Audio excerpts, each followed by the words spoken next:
Shri Gurave Namaha. I am A.S. Dakshana of grade 7. I am Lubaba Shahatya of grade 6. From the United Public School to present on the sub-theme Sustainable Agriculture Practices. This is the topic water conservation in our school. Purpose of the exhibit. Our purpose of the exhibit is to present the various methods implemented to conserve the rainwater that flows from the hills and how the conserved water is channelized for various domestic purposes in our school. Secondly, the purpose of our exhibit is how the sewage water is treated and utilized to irrigate fields and gardens. Scientific principle. Sustainably manage the natural resource of fresh water to protect from hydrosphere and to meet current and future human demand. The water conservation in our school is done by two processes: rainwater conservation and sewage water treatment. Now let's see first water conservation in our school. This is our school campus, hostel and canteen.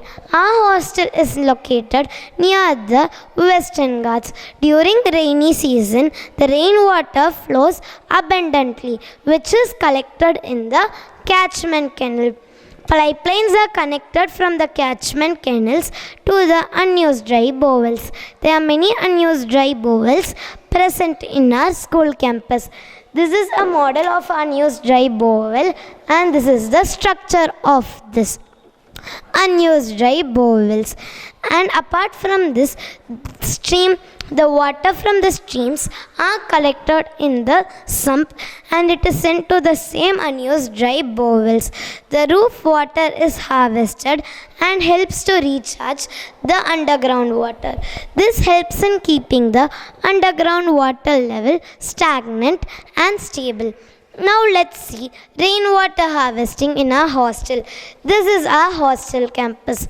Our hostel is primarily located amidst the canal.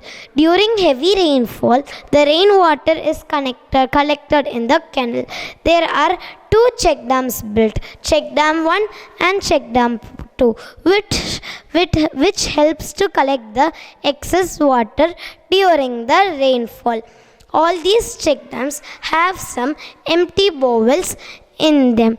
The three walls of the check dams of both the check dams are made up of rough stones. So the walls absorb the water from all the three sides, inside and outside. So this keeps the water level stable here.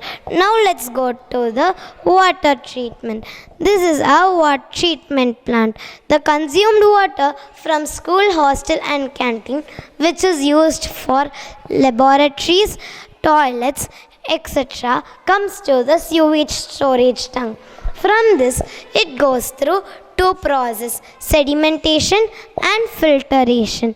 In the process of filtration, we use sand filters for filtering. The capacity of the filtration tank is 10,000 liters.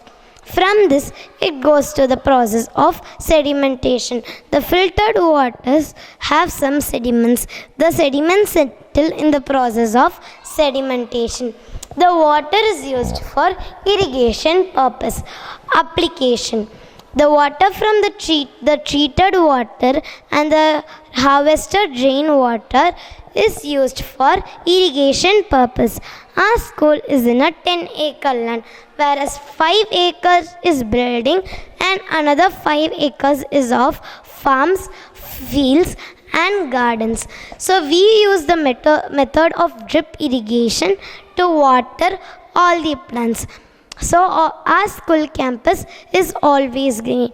Apart from this, the solid waste and the sediments are used to prepare biogas, which is used by the hostel for cooking purpose, and the kitchen waste and other biodegradable waste is converted into manure and used as fertilizers for all the plants in our campus.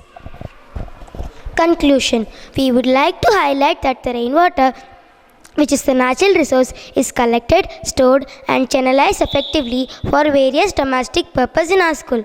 Thank you. Thank you.